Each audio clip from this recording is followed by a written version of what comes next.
사랑하는 초업제교회 성도 여러분, 유튜브 시청자, 구독자 여러분 반갑습니다. 김정빈 목사입니다. 간밤에도 평안히 잘 주무셨습니까? 오늘은 2025년 9월 25일 목요일 아침입니다. 오늘도 주 안에서 복된 날 되시기를 주의 이름으로 축원드립니다. 자, 기도하고 말씀 묵상을 시작합니다. 하나님 아버지 감사합니다. 오늘도 좋은 하루를 허락하여 주셔서 감사합니다. 이 하루도 하나님 영광 위에 살아가는 우리 하나님의 백성들 다 되게 하시고 하나님의 뜻이 무엇인지 깨닫고 그 뜻대로 살아가려고 애쓰고 노력하는 저희들 되기를 원합니다. 오늘 이 하루도 하나님의 도우심 속에 살기를 원합니다. 이 아침에 말씀 묵상할 때도 주의 음성을 듣게 하시고 하나님의 뜻을 깨닫는 복된 시간 되게 하여 주옵소서. 이 시간을 주님께 의탁하옵고 우리를 죄에서 구원하신 예수님 이름으로 간절히 기도하옵나이다. 아멘. 네, 오늘 함께 우리 말씀 묵상하실 본문은 로마서 9장입니다. 25절부터 33절의 말씀입니다. 한 번만 우리 개정판으로 함께 읽도록 하겠습니다. 호세아의 글에도 이르기를 내가 내 백성이 아닌 자를 내 백성이라 사랑하지 아니한 자를 사랑한 자라 부르리라. 너희는 내 백성이 아니라 한 그곳에서 그들이 살아계신 하나님의 아들이라 일컬음을 받으리라 함과 같으리라.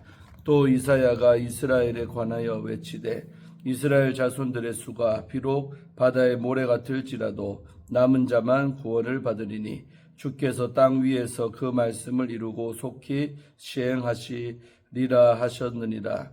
또한 이사야가 미리 말한 바 만일 만군의 주께서 우리에게 씨를 남겨두지 아니하셨더라면 우리가 소돔과 같이 되고 고모라와 같았으리로다 함과 같으니라. 그런즉 우리가 무슨 말을 하리요? 의를 따르지 아니한 이방인들이 의를 얻었으니 곧 믿음에서 난 의요. 의의 법을 따라간 이스라엘은 율법에 이르지 못하였으니 어찌 그러하냐? 이는 그들이 믿음을 의지하지 않고 행위를 의지함이라. 부딪힐 돌에 부딪혔느니라. 기록된 바 보라 내가 걸림돌과 거치는 바위를 시온에 두노니 그를 믿는 자는 부끄러움을 당하지 아니하리라 함과 같으니라. 아멘. 네, 오늘 본문 말씀 먼저 주의하도록 하겠습니다. 오늘 우리 25절, 26절 두 절의 말씀은 호세아서를 우리 바울이 로마서에서 인용을 하고 있는 겁니다. 직전 본문에서 바울은 이방인의 선택에 대해서 이야기를 하고 있었습니다. 이 유대인만 선택하신 것이 아니라 동일한 선택이 이방인에게도 있다는 것입니다. 그것을 뒷받침하기 위해 바울은 25절로 29절에서 구약 성경을 연속으로 인용을 합니다. 먼저 25절에서 26절은 호세아서 1장 10절과 또 2장 23절의 인용입니다. 한 가지 흥미로운 점은 호세아의 문맥에 따르면 백성이라고 불리는 자들은 민족적 개념의 이스라엘을 말하고 있었습니다. 바울은 이방인들이 하나님 백성의 합법적인 구성원으로 부르심을 받았음을 강조하기 위해 구약을 인용했지만 사실 인용한 구절들은 이방인의 부르심에는 침묵하는 그런 구절이 되겠습니다. 즉 바울은 그리스도 안에서 성취된 언약적 관점에서 구약을 재해석했습니다. 바울이 구약을 인용하는 이 같은 방식은 자의적인 해석이 아니라 완성되고 성취된 것을 통해 구약을 재조명하는 방식이라고 볼 수가 있는 것이죠. 자, 그 다음에 우리 27절, 28절, 29절 석절의 말씀은 구약의 이사야 말씀을 인용한 거죠. 27절에서 29절에는 이사야 우리 1장 9절과 또 10장 22절이 인용되어 있습니다. 먼저 27절에 이스라엘 자손들의 수가 비록 바다의 모래 같을지라도 라는 구절에는 아브람 언약이 반영이 되어 있습니다. 이는 이사에게 하신 말씀, 창세기 22장 17절의 말씀, 또 야곱에게 하신 말씀, 창세기 32장 12절과 동일합니다. 즉 바울은 이스라엘의 정통성을 가진 언약의 내용을 이방인에게도 적용을 시키고 있는 것입니다. 27절에서는 남은 자 신학이 발견이 되고 있습니다. 제2성전 유대교 문헌에서 이 표현은 주로 부정적이고 위협적인 방식으로 사용이 됩니다. 선지자들이 이스라엘 민족 전체의 심판과 파멸을 선포하는 문맥에서 등장하기 때문입니다. 즉 남은 자를 향한 선지자의 외침은 패역한 이스라엘을 향한 심판을 전제로 합니다. 그런데 바울은 남은 자를 하나님의 주권적인 선택과 연결시켜 설명을 합니다. 특히 27절은 6절에서 8절의 설명을 반복을 합니다. 아브라함 자손이 모두 이스라엘이 아니며 아브라함의 씨가 모두 그의 자녀가 아닌 것 같이 아브라함 자손이 모래같이 많아질지라도 모두가 언약 자손이 아니라 남은 자가 언약 백성입니다. 바울은 이와 같은 그런 주장을 통해 하나님의 백성이 되는 것과 아브라함의 자손이 되는 것은 혈통적 정통성에 기인하지 않는다는 점을 분명히 밝히고 있습니다. 29절에 씨를 남겨뒀다라는 표현은 7절의 반복인 동시에 암시하는 바가 있지요. 27절에서 바울은 남은 자의 구원을 이야기했는데 29절에서는 그것을 발전시켜 하나님의 은혜로 설명을 하고 있습니다.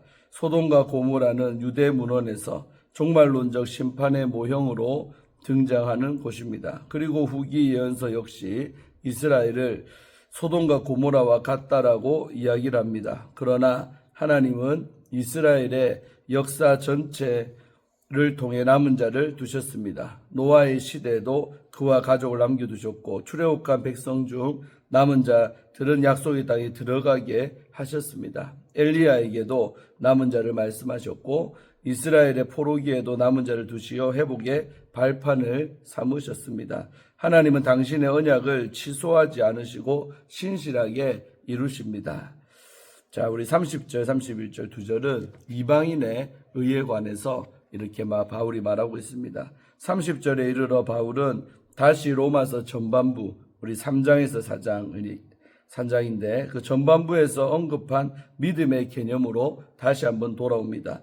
그리고 믿음, 의를 이방인들에게 적용을 합니다. 바울은 이방인들의 본래는 의를 따르지 아니한 자들이라고 말을 합니다. 이것은 유대인의 관점이죠. 유대인들은 이방인들의 의를 알지 못하는 자들이요 죄인이라는 인식을 가지고 있었습니다. 율법은 의를 뒷받침해 주고 이방인과 그들을 구별하는 근거입니다. 그런데 바울은 이방인들이 오히려 의에 이르렀고 유대인들은 율법에 이르지 못했다라고 말을 합니다. 바울이 사용한 두 동사의 차이에 주목할 만합니다. 이방인의 경우에는 우리 카탈람바노라는 동사를 통해 의를 얻어진다는 의미가 드러나며 유대인의 경우에는 푸사노라는 동사를 통해 의에 이르지 못했다라는 뜻이 전해집니다. 다시 말해 우리 카탈람바노는 수여된다라는 의미를 또 우리 푸시노는 스스로 이룬다는 의미를 나타내고 있는 것입니다.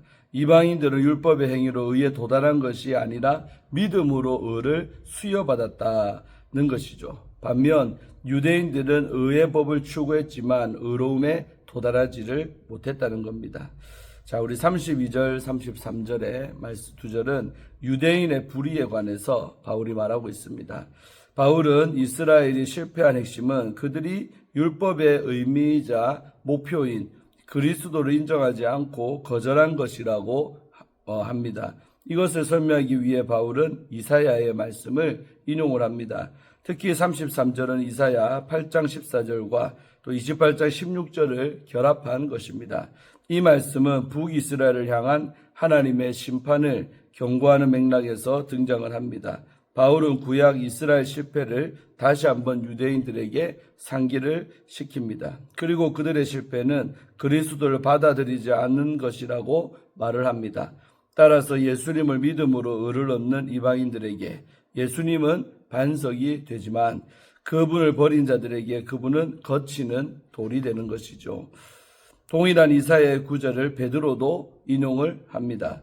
베드로전서 2장 4절에서 8절에도 동일한 구절이 인용되어 있습니다. 베드로는 산돌, 또 보배로운 모퉁이 돌, 버려진 돌, 또 부딪히는 돌, 걸려 넘어지게 하는 바위 등의 용어로 그리스도를 지칭을 하고 있습니다. 믿는 자들에게 예수 그리스도는 모퉁이의 머릿돌이 되지만 믿지 않는 자들에게는 걸려 넘어지게 하는 돌입니다. 환원하자면 누군가는 버린 그 돌이 누군가에게는 집을 세우는 중요한 기초가 되는 것이죠. 요컨대 예수 그리스도를 믿지 않는 건축자들에게는 혹은 믿지 아니하는 자들에게는 아무 쓸모가 없어 버려진 돌에 불과하지요. 그 예수님의 가치를 모른다는 것이죠. 하지만 하나님은 그 버려진 돌을 산돌로 바꾸시어 새로운 공동체를 형성하는 머릿돌로 삼으셨습니다. 유대인일지라도 예수 그리스도를 믿지 않고 머릿돌 되시는 우리 예수님과 함께 지어져 가지 않는다면 그들에게 예수님은 걸려 넘어지게 하는 돌이 될 수밖에 없는 거죠. 그리고 그들은 새로운 공동체 밖에 있는 자들일 수밖에 없다는 것입니다. 참 내용이 너무 좋습니다, 여러분. 맞죠? 자, 마지막으로 오늘 주회는 끝났고요.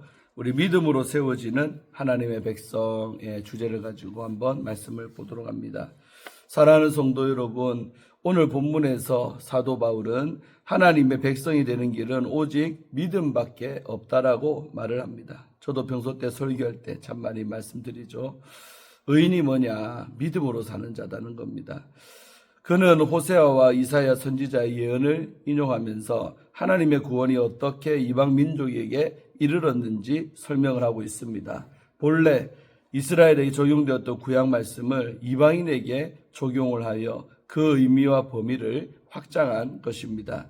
바울은 믿음이 아닌 율법을 의지한 이스라엘이 하나님의 의에 이르지 못했음을 지적을 합니다. 반면 이방인은 믿음을 통해 의를 얻었다라고 말합니다. 우리는 이 말씀을 통해 하나님이 민족과 혈통 같은 외적인 조건이 아닌 전적인 자비와 은혜로 죄인을 구원하시는 분임을 알 수가 있습니다. 이러한 하나님의 모습을 통해 우리가 가져야 할 믿음의 자세는 무엇이겠습니까? 첫째로 하나님의 백성으로서 우리는 긍휼의 믿음을 가져야 합니다.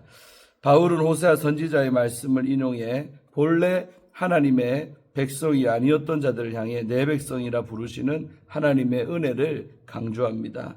호세아서에서 말하는 이스라엘의 회복이 바울에 의해 이방인의 구원으로 확장이 됩니다. 이방 민족 가운데서도 믿음을 가진 자들을 당신의 백성으로 부르시는 놀라운 자비의 역사입니다. 성서시대에 유대인들에게 이방인도 구원받는다는 사실은 충격이었습니다. 하지만 하나님은 사람의 생각을 넘어 일하시는 분입니다. 세상에 속한 이방인이었던 우리는 하나님의 은혜 안에서 그분의 자녀가 되었습니다. 따라서 이제 우리는 세상의 가치관이 아닌 믿음으로 살아야 합니다. 그 믿음은 이방인을 향한 하나님의 긍휼을 전하는 것입니다. 여전히 세상에는 어두운 가운데 있는 이방인들이 있습니다. 그들에게 하나님의 긍휼의 빛이신 그리스도를 전하는 성도가 되기를 소원합니다. 둘째로 우리가 가져야 할 믿음의 자세는 인내하는 믿음입니다. 이사야 선지자는 바다의 모래처럼 많은 이스라엘 민족 가운데서도 오직 남은 자만이 구원을 얻을 것이라고 선포했습니다. 이는 혈통적으로 이스라엘인이라고 해서 모두 하나님의 백성이 되는 것이 아니라 환난 중에 인내하며 믿음을 지킨 자만이 진정한 그분의 백성임을 의미합니다. 사랑하는 성도 여러분, 한번 삶을 돌아보기를 바랍니다. 삶의 자리에서 우리는 수많은 고민과 유혹 그리고 어려움과 문제를 만납니다. 이 상황에서 우리는 인내하는 믿음을 선택해야 합니다. 하나님의 은혜로 남은 자 된 우리의 삶을 통해 선하신 하나님이 세상에 전해지기를 간절히 소망을 합니다. 우리 마지막으로 우리는 그리스도를 의지하는 믿음을 가져야 합니다. 오늘 본문에서 바울은 이방인은 율법이 아닌 믿음으로 의에 이르렀으나 이스라엘은 율법의 행위로 의를 이루다가 실패했다라고 말합니다. 이는 구원이 우리의 행위가 아니라 전적으로 믿음에 달려 있음을 다시금 상기시킵니다. 바울은 이사야서를 인용하며 그리스도를 믿음의 반석이자 걸림돌로 소개합니다. 왜 같은 그리스도 예수께서 정반대의 의미를 동시에 가지실까요? 믿음으로 그리스도를 의지하는 사람은 부끄러움을 당하지 않지만 행위로 구원을 이루려는 자는 그리스도가 걸림돌이 되어 넘어지기 때문입니다. 사랑하는 성도 여러분, 이 말씀은 우리에게 동일하게 적용이 됩니다. 하나님 앞에서 행위로 믿음을 이루려 하지 마십시오. 오직 그리스도의 은혜를 붙잡는 믿음으로 살아가기를 주의 이름으로 축원드립니다. 겸손히 그리스도를 의지하는 사람만이 구원의 반석 위에 굳게 세워주시는 하나님의 은혜를 체험합니다. 사랑하는 성도 여러분, 하나님의 구원은 혈통이나 행위가 아닌 믿음을 통해 이루어지는 것입니다. 이방인과 유대인 모두에게 열린 구원의 문은 예수 그리스도를 믿는 믿음을 통해서만 통과할 수가 있습니다. 구원의 길을 허락하신 하나님의 은혜에 감사하며 삶의 자리에서 긍휼의 믿음, 또 인내하는 믿음, 그리고 그리스도만 의지하는 믿음으로 사는 우리 성도님들 되시기를 주의 이름으로 축원드립니다. 아멘. 오늘 말씀 다 마쳤습니다. 참 은혜롭죠, 여러분. 그래서 믿음으로 말미암는 의의 백성, 그것으로 통해 우리는 하나님의 백성이 되었다는 사실 기억하시면서 이 복음을 또 많은 자에게 증거하며 살아가는 오늘 하루가 되고 나온 우리 전 인생이 되기를 축원드립니다.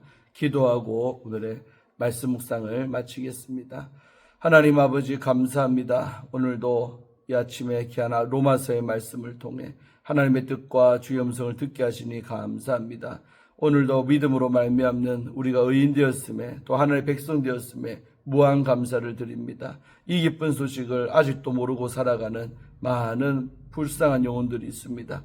참으로 그들을 긍휼히 여기는 믿음을 가지고 또 인내의 믿음을 가지고 참으로 그리스도만 붙잡는 믿음을 가지고 나아가는 저희들 다 되게 하여 주옵소서. 오늘 하루도 하나님께 모든 것을 의지하옵고 우리를 죄에서 구원하신 예수님 이름으로 간절히 기도하옵나이다. 아멘. 할렐루야. 좋은 하루 되시고 또 내일 금요일 아침에 또 찾아뵙겠습니다. 좋은 하루 되십시오. 샬롬.